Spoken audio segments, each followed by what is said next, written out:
Бизнис секторот со години наназад укажува на ризиците од сивата економија во државава, барајќи поголема ефикасност во справувањето со неа. Како таа се манифестира и што системот би можел да направи за да ги заштити и компаниите и граѓаните, разговараме со првиот човек на Сојузот на стопански комори, Трајан Ангеловски. Господине Ангеловски, може ли за почеток да ни кажете според податоците со кои што располагате, колку проценти од севкупната економија отпаѓаат токму на сивата економија?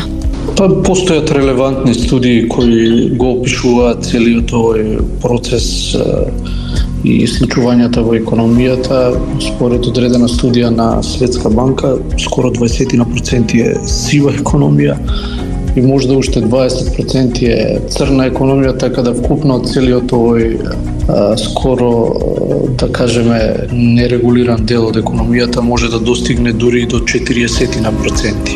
Дефинитивно на секоја здрава економија и треба регулиран пазар и треба можност каде што оние компании кои работат во регулираниот дел, кои навистина коректно ги извршуваат своите обврски, да им се даде фер шанса да можат адекватно да работат.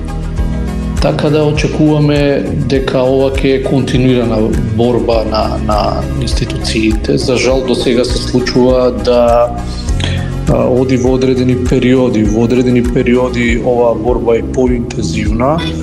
Во одредени периоди се намалува учинокот на официјалните државни институции, а сето ова е последица на немањето на адекватни механизми и мерки, особено на тема дигитализација за одредени процеси за финансиско работење. Сметам дека, например, e-фактура е еден процес кој треба да се воведе дефинитивно кај нас и кој многу работи во економијата ќе ги регулира, динамизира и ќе се види јасно и транспарентно како функционираат правните субјекти во нашата земја.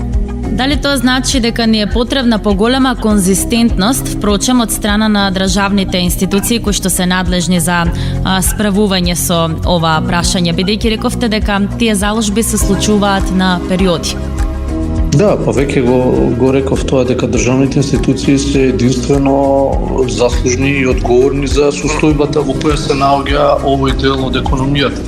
Тие ве кажавте сам, нели, нема доволно заложба или политичка волја, меѓутоа за какви механизми тука станува збор? Дали може би треба нешто да се измени во акциските планови, во стратегиите, во законската регулатива или може би добро се поставени нештата на хартија, а ни фали имплементација? Првично сметам дека државните институции, чија основна задача е наплата на даноците, регулирање на финансиските текови, треба првенствено не само да се занимаваат со пишување на закони и нивна имплементација, туку пред се треба едукативно да делуваат. Например, дали е тоа управата за јавни приходи и останатите државни институции од оваа тема, континуирано треба да работат со надлежните органи во смисол обуки, запознавање, дефинирање на јасни правила во кој правец треба да оди работењето во оваа сфера. Така да мислам дека ова е еден процес кој мора да се случи и очекуваме да се случи. Вие и самиот во еден од претходните одговори споменавте дигитализацијата како механизам кој би помогнал во справување со сивата економија. Може ли попластично да ни објасните како дигитализацијата ќе помогне во оваа насока? Дали тука зборуваме за софтверско вмрежување и поврзување на институциите како УЈП, Царина, Министерство за финансии и така натаму? Веќе ова се случува во одредени соседни земји. Например, во соседна Србија е воведен системот e-фактура. Со воведувањето на e-фактура и поврзувањето со законот за финансиска дисциплина, со самото прифаќање на фактурата, се работи за одредено софтверско дигитално решение каде што се вмрежени управата за јавни приходи, испорачателот на добрата и услугите, примателот и така натаму, Понатаму, процесот за наплата на побарувањата е максимално регулиран на 60 дена. 61-иот ден оној кој не ги измирил своите обврски, веднаш мора да ги измири или се соочува со адекватни казни, принудна наплата и така натаму, така да едноставно финансиските текови во државата се регулираат и нема понатамошно случување да некој некому должи, па вие имате долги судски постапки каде се докажувате дали ја примил фактурата, не ја примил и така натаму. Со еден клик, со изводот кој вие може да го извадите и кој постои, каде што и управата за јавни приходи секојдневно во секој момент ја ажуриран, така да се решава на адекватен начин, постојат адекватни алатки и ова е еден од примерите, постојат и на други места. Во однос на царинското работење исто така да ова е еден процес кој очекуваме и мора да се случи.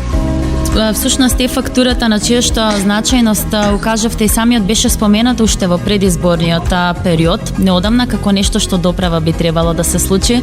Дали сте оптимист дека институциите имаат капацитет за вакво нешто и може ли тука самите компании да се јават како еден вид сојузници на институциите, да им помогнат со својата експертиза, идеи и така натаму?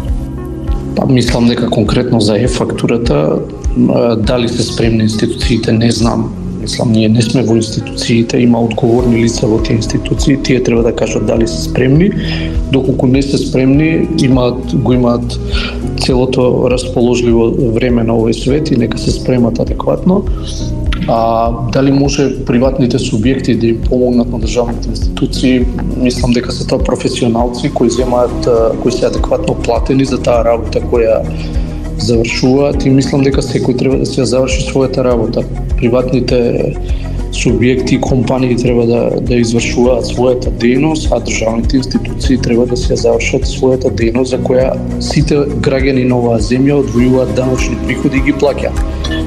А на овој начин тие даночни приходи може да бидат адекватно регулирани, поконзистентни и да поефикасно се наплаќаат, така да мислам дека конкретно прашањето е целосно на терен на државните институции и сметам дека можности за понатамошни одложувања не постојат, едноставно треба да се спроведе тој. Низ годините градежништвото беше споменувано како еден од секторите во кој што највеќе е застапена сивата економија, но што покажуваат вашите податоци и информациите со кои што располагате, во кои сектори најчесто ја имаме неформалната економија со непријавени работници, давање плата во плик и слично? Мислам дека скоро па во сите сектори е присутно, во некој малку повеќе, во некој малку помалку. Конкретно тоа мислам дека тешко некој да може да го каже во кој сектор е најизразено. Едноставно треба да се влезе кон регулирање на овие прашања и полека да се среди состојбата. Така, Ангеловски, јас би го заокружила овој разговор со прашањето во однос на тоа дали сивата економија ги дестимулира оние кои што можеби сега сакаат да почнат бизнис и паралелно на тоа дали ги одвраќа од идејата за инвестиции оние кои што веќе имаат своји компании. Апсолутно. Сивата економија е една неповолна појава која влијае на работењето на сите субјекти во македонската економија и треба да се потрудиме да овој процент на сива економија биде во делот на статистичка грешка и доколку продолжиме со вакви енормно високи проценти на сива економија, едноставно работиме самите против себе. Ви благодарам за одвоеното време за овој разговор. Ви благодарам на прашањата и на интервјуто. Македонски медиа сервис. mms.mk